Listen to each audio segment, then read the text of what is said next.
Good afternoon, everybody, and welcome. Um, I'm just going to talk a little bit about Blue Water Navy, the new law that the VA passed recently, and just to give you some information in case either yourself or someone you know served in Vietnam or any kind of relative, anything. This might be some information that they might be interested in, and you can kind of pass that on. And you can also go to our websites, va.gov and things like that to get more in-depth information. So I really want to, I'm really proud to present this because this is something that the VA and the VBA have been waiting to do for a long time. We had all these Navy veterans that fought in Vietnam, and for years we could not give them benefits because the way the law read, it said you had to step foot in Vietnam. And so after all these years, the secretary, we finally had enough evidence, and the secretary passed the law saying, okay, we're going to give the benefits that these veterans deserved. And so it's a really good thing. And so it has a lot of scenarios. I apologize for kind of looking up that way every once in a while. I don't have this whole thing memorized yet. It just passed. We started January 1st. But so, and if you have any questions, just raise your hand. I'll try to answer. But I think most of the answers are right in here because at the end of this, they have a lot of scenarios that give kind of, if this person was here and did this, then in fact, they should apply for benefits. So, this act of 2019, it extends herbicide exposure. We know that the Agent Orange now is for veterans Navy veterans or any other veterans, Marines, whoever that were serving offshore Vietnam. And the second half of it is about VA home loans. There were some changes. They just kind of tacked those things on into the law about the VA home loans. And so I think a lot of you will find some of that interesting. So what is the Blue Water Vietnam Veterans Act? So it was signed into law on June 25th last year, but we needed about 6 months to get everything together. It was because I don't know if anybody remembers in 2000, I was a claims processor back then when, the old Agent Orange kind of came into being, and we were looking at a lot of diabetes cases, diabetes mellitus and things like that had been denied. So, and that was kind of a mess. So we needed to get it all ready. The law authorizes VA to extend the presumption to Agent Orange who served offshore in the Republic of Vietnam between 62 and 75. Veterans or their survivors may be eligible for benefits based on the 14 illnesses that we have right now that are presumed to be caused by Agent Orange. And I know I always get the question, is there more? Are they adding any more? And I think there are a couple more that you've probably read that they're adding. It hasn't happened yet, but I think that list will continue to grow. So what's changing? Obviously, the herbicides such as Agent Orange. VA is extending benefits to children with spina bifida whose parent was exposed also in Thailand. It used to be just for Vietnam. And if it was a direct offspring, a child, and they have spina bifida, we grant certain benefits to those children. And so now it's also been extended out to Thailand. And also veterans who served in the DMZ, the demilitarized zone, from 67 to 71, and that's in Korea, also could have been exposed to Agent Orange and can apply for benefits. And really, we always had that. We always had the demilitarized zone. We just moved the dates, extended the dates out. So who is eligible? I'll just tell you up front, almost everybody, anyone can apply for compensation. But this kind of narrows it down into some of the things. You must have been aboard a military vessel offshore waters of the Republic of Vietnam between January 9th, 62 and May 7th, 75. The vessel must have operated not more than 12 nautical miles seaward from the coast. And the Bay of Da Nang is all presumptive also. So that 12 nautical miles it looks kind of, if you see a map of that, I don't have a map here. If you see a map, it looks like it's some parts it's 30 miles out and some parts it's 3 miles. It's all based on latitude and longitude and how the boats kept their deck logs and things like that. But it's 12 miles and the whole Sea of Da Nang. So, and I'll get into that a little bit more later. Blue Water Navy claims will be processed under our same priorities right now, which is giving priority to claims of veterans over age 85 or someone who has a terminal illness. We did those first when we started in January. So here is the list right now of presumptive conditions for Agent Orange. And I think a lot of you are familiar with these. The most common ones are prostate cancer and lung cancer. And diabetes mellitus, but we have others, and I think this list will expand also at some point because there's a lot of studies being done. DoD just recently published a list of other things that could be put into law. So these are kind of, if you've never applied before, of course you can apply for compensation. Have you previously applied and been denied? Well, yes, absolutely. In the state of Nevada, we had 1,160 claims that were denied because the veteran had never set foot on land, or there was no record. Let's just say there was no record of it because, I'm a military guy, 22 years myself, and if you're on offshore, most of the time you go on shore at some point, well, even if it's to deliver something or you get, a pass or something. So this was always kind of the problem with me, with this whole thing about, unless you could prove that you set foot in Vietnam, you couldn't get any benefits. So now we have 1,160 in the state of Nevada. And we sent letters to each and every one of those that were previously denied for Blue Water Navy. Oh, you didn't? Well, I don't know if they're all out, maybe. I don't know. Give me your name after this.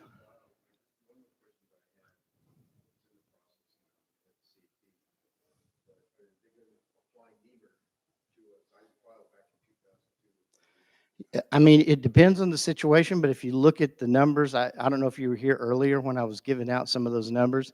So we started in processing these claims in January, and we have I think it's 1,200, 1,300 claims we've done so far, but the retro benefits for that goes back, it's $37 million so far.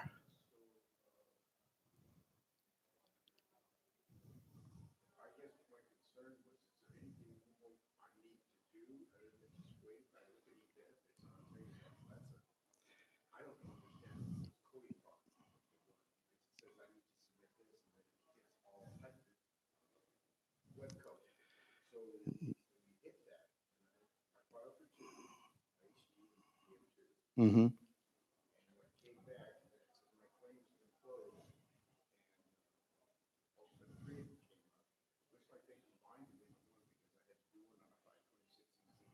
Mm-hmm.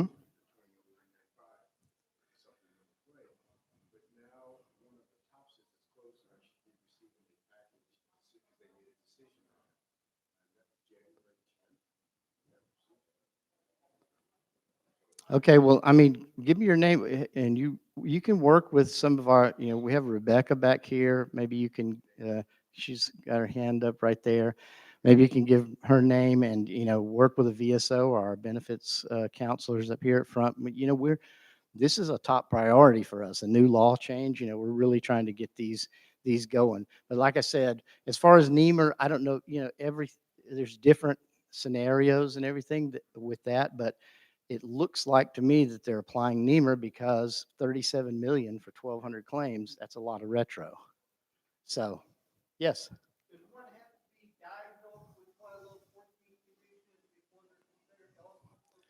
Yes, because as in all cases, you have to prove that you were in the country or 12 nautical miles away, and I'll tell you how that is, and you have the condition. Okay? So, and the surviving spouse, child of a parent of Blue Water Navy who of a veteran, say the veteran died of lung cancer. And this is personal to me because my dad wasn't Blue Water Navy, but he was in Vietnam. He served tours over in Vietnam, and he died of lung cancer. And he died back in 1998. And I retired from the Army in 1999, and I went to work for the VA as a claims processor, and I found out about this. And so I called my sister down in Atlanta and said, "Hey, can you apply for this, for my mom, because she was destitute, you know, her husband died. She didn't make much money. Us kids were kind of supporting her, giving her money every month. And back then, $1,200 or $1,300 DIC pay was a lot. And of course, they showed that he was in Vietnam. He died of a presumptive condition, and so my mom got that $1,300 a month for the rest of her life. And that was near and dear to my heart.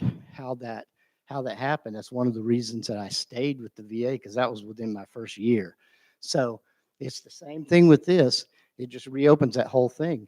If you look back, so you may know someone, and you look back, and you can see that, hey, so and so, he was on the Navy ship off the Blue Waters, what we call the Blue Waters now, and he died of one of these conditions up there. Let's see if we can get the spouse or one of the kids some money, some compensation for that. Yes, sir.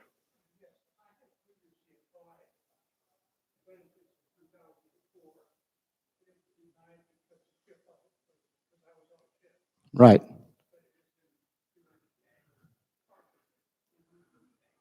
Uh huh. Yes. Anything in Da Nang.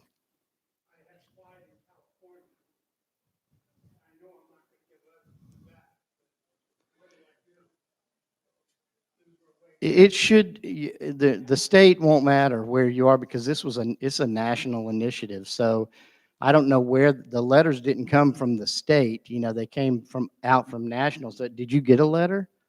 So that's the second one I seen that didn't get a letter. I just want to know about that because, we had anyone that was previously denied, we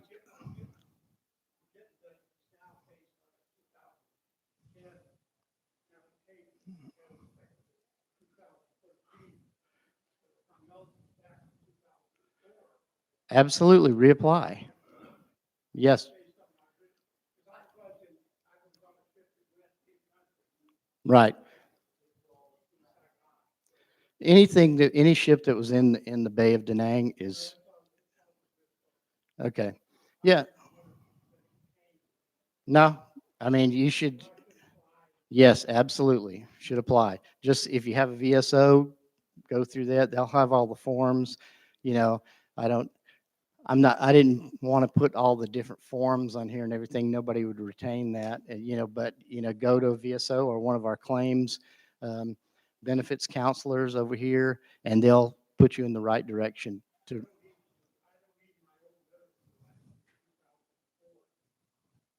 no, they have everything in your record. They can, yeah, they can see all that. No, no, it is not. The nearest one to us is, well, Phoenix and Salt Lake City are there's 8 processing centers that are doing that.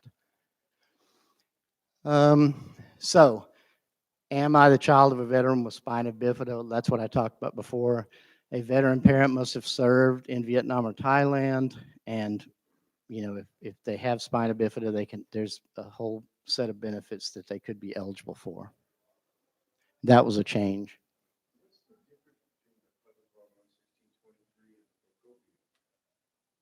And the what?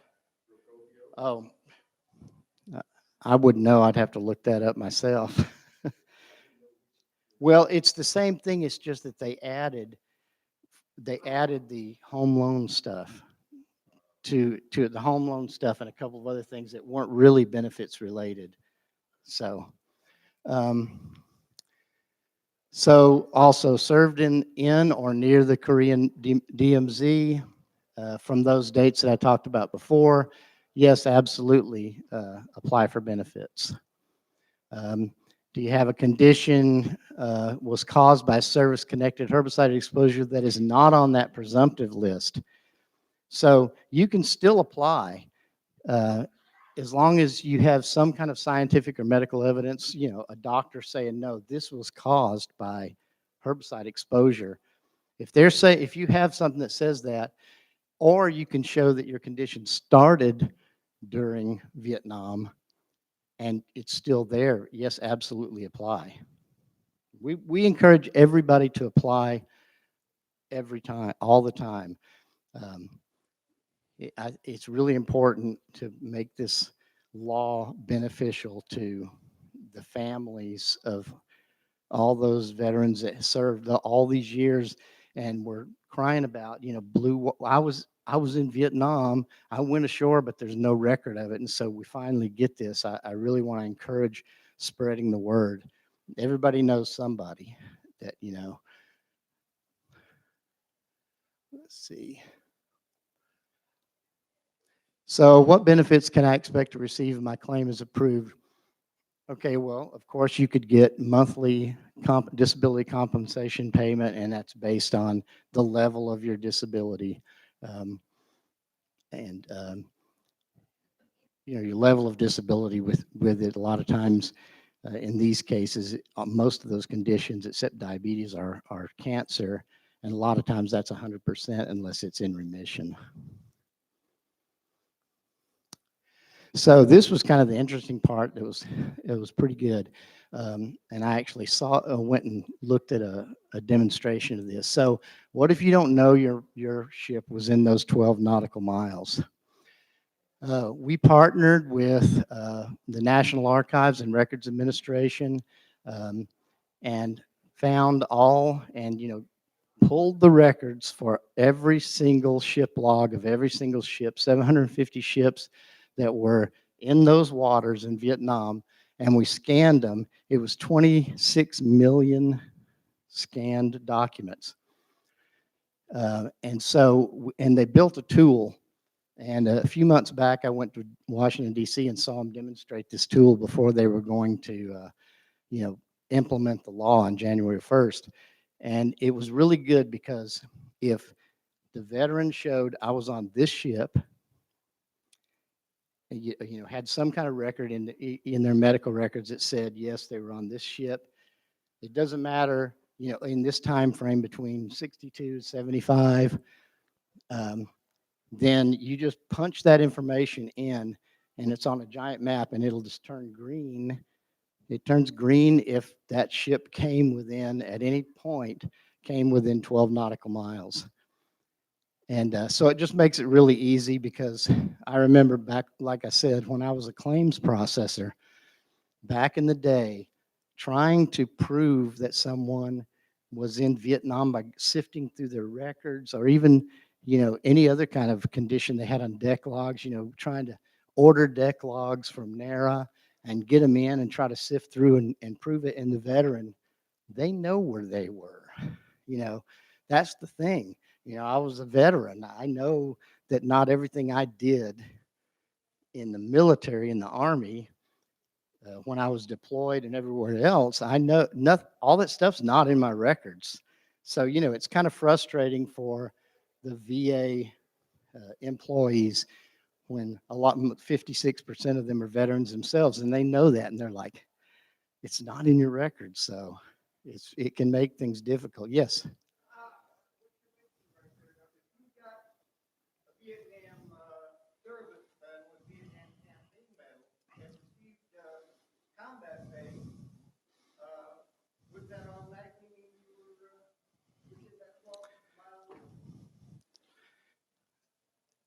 Well, yeah, that's a good question. I should be able to answer that. Maybe because remember I said I was a claims processor in 2000.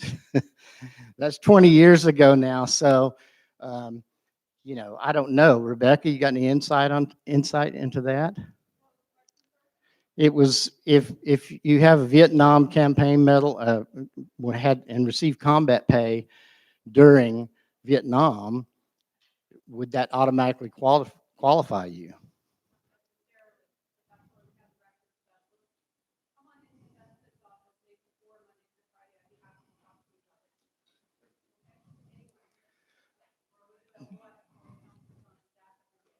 Thank you. Get me off the hook for the hard questions. Yeah, and okay, so and I got demonstration of that locator tool, and it was really good, and it's working really well right now. We're ever since January 1st, we've been uh, going through these claims. We have 16,000 of these claims pending right now, and they're working through them as quickly as they can. Um, and as always, I'll just keep stressing, yes, work with a VSO or one of our benefits counselors, and we'll set you in the right direction for if you even have the slightest thought that you know someone or one of your relatives or anything could be eligible for this, we encourage it.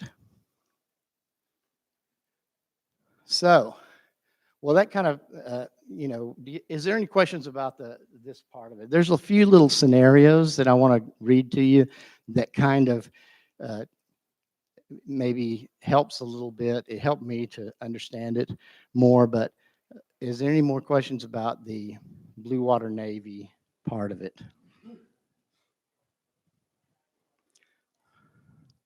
No? Okay. I want to talk about the home loan. There was a couple of changes to the home loan that I think is pretty good. So VA now allows no down payment on for the guaranteed loan for no matter how much the house costs. So that's great because I've been buying houses for 40 years, and I was always worried about that. Can I come up with an extra 10 if the house was a little bit more? When you got kids, that limit sometimes is right there. So even if it's $1 million house, that was one of the scenarios they had. Even if it's a $1 million house, you can still get the no down payment. Um, and the funding fee, which is even higher usually, or it's usually a lot. Now they're putting this on even ground because retirees like me and active duty people really, um, had a lower funding fee or zero funding fee if service connected. So, but reservists and National Guard and folks like that, they had to pay a lot higher funding fee. So now they kind of put it all on even ground so that everybody's paying the same because, I know a lot of you know this, but back in the day, National Guard and reservists, they kind of just stayed in the States. And, but these last two wars, these last 10, 20 years, they're right there in the thick of everything, just like everybody else. So that I think this is a good change. Purple Heart recipients currently serving on active duty are exempted from paying the VA loan funding fee, and VA's removed the loan limit for Native American veterans seeking to build on federal trust land. So those are kind of, I'm glad they added those in with the law. Those are changes I think are good for veterans.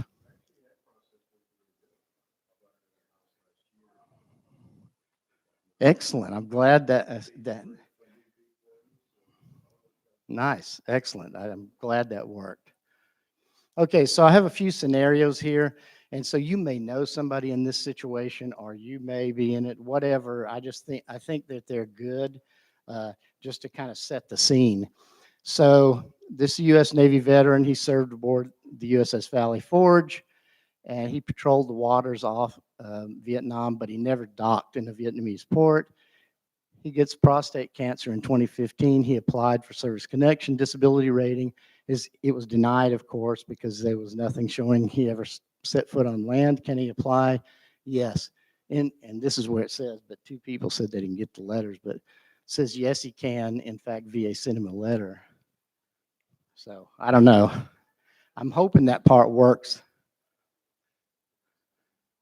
Okay, this nurse who served offshore, same situation, never went ashore, developed non-Hodgkin's lymphoma in 2014.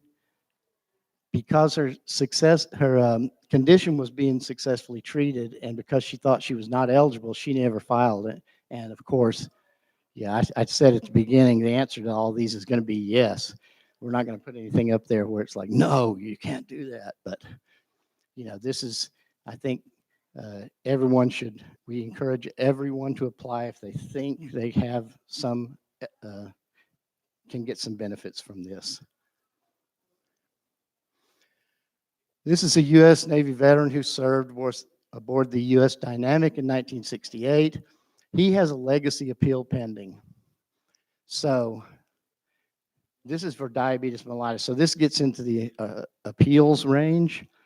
So appeals, after January 1st, we started reviewing all these claims, and you don't have to do anything in this case. You don't have to reapply, you have to do anything.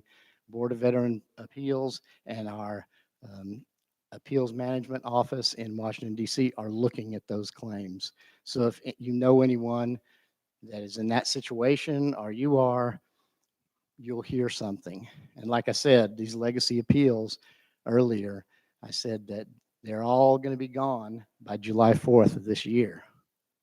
So,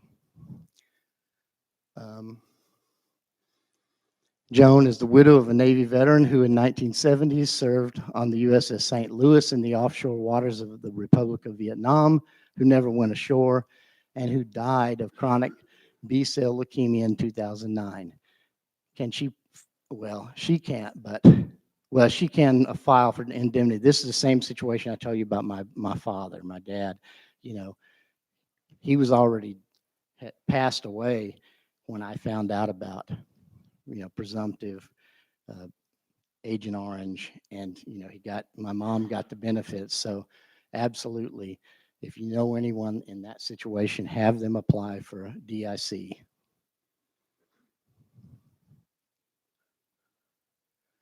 Annie is the widow of a U.S. Coast Guard veteran who in '69 served on the U.S. Coast Guard cutter Taney in the offshore waters of the Republic of Vietnam, who never went ashore and who died of chronic leukemia in 2009. Can she file for a home loan as a DIC recipient of a veteran whose death resulted from a service-related condition? Yes. They say she may be eligible for a home loan as a spouse of a service member who died. So, I mean, every time, there's always, every case is unique. Every case is a little different.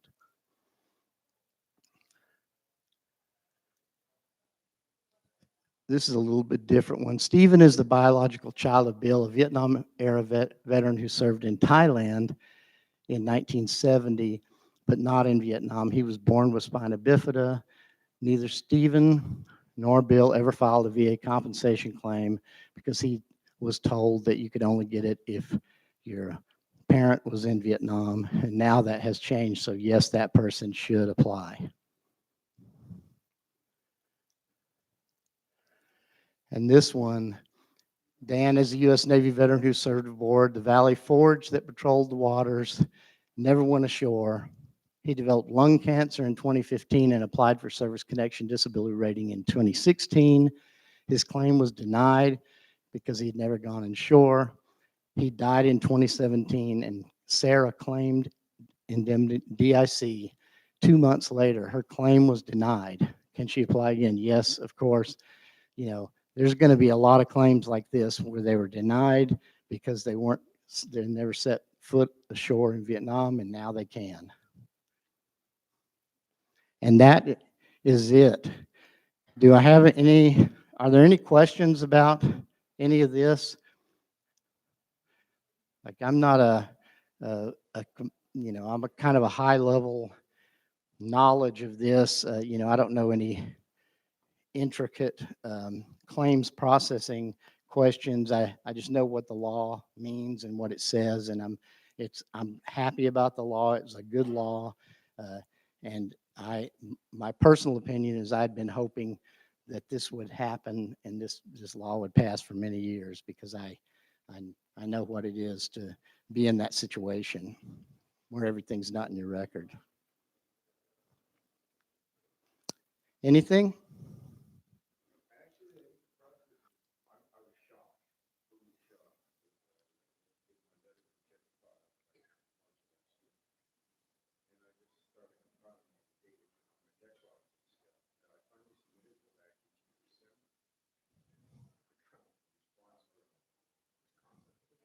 Hmm.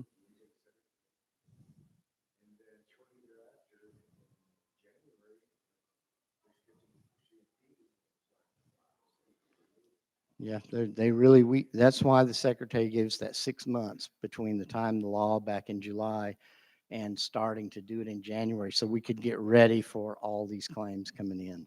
So I'm hoping it is, that's good for me to hear that it's working like that. Yes, sir.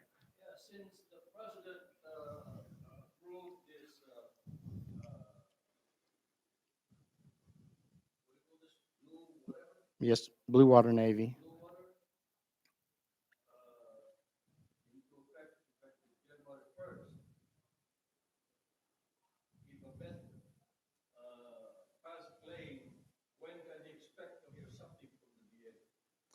The right now, the average time to process these claims is about 45 days.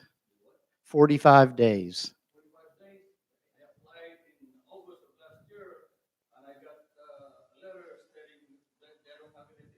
Right. So let me explain that situation. So, once the law went into effect, we couldn't start processing claims until January 1st of 2020. That was the law. That was part of the laws.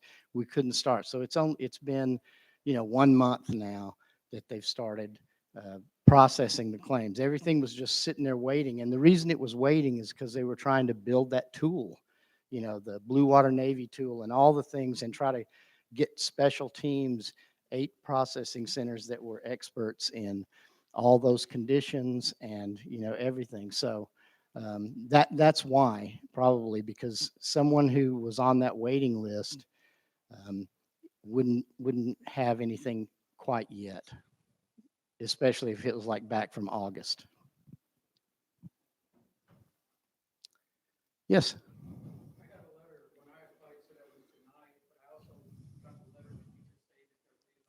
All right. That's good news.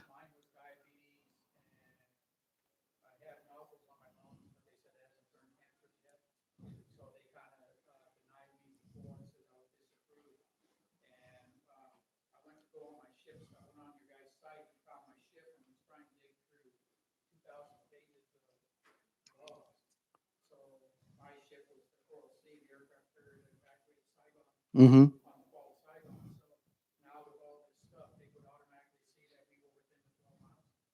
Yes, absolutely. But I encourage you to reapply because everything they're only looking at previously denied blue water claims. So reapply and it'll be automatic. That yeah, and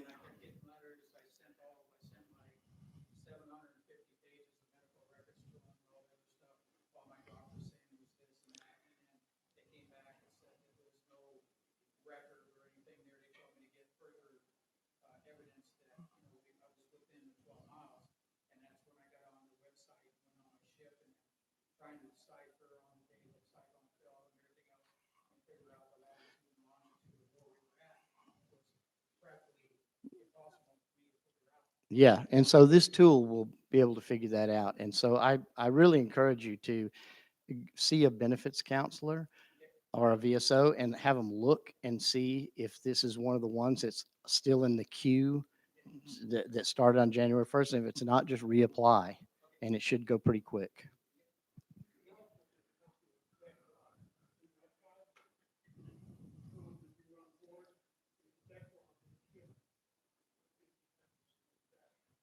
Yeah, they don't have to submit the deck logs anymore. The only thing you really need is to say, I was on that ship on this date. And you say that.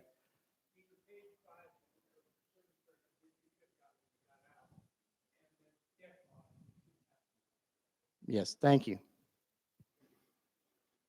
Anything else?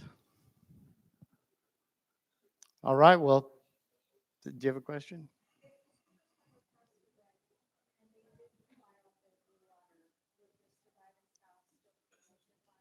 Absolutely.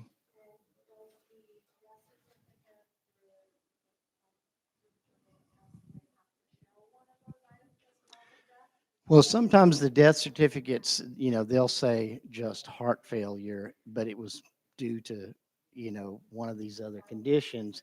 Yes, so you really need, I would get a little more, because a lot of times then our our doctors can say, well, yeah, heart failure, but it was really due to this condition that should have been service connected, you know.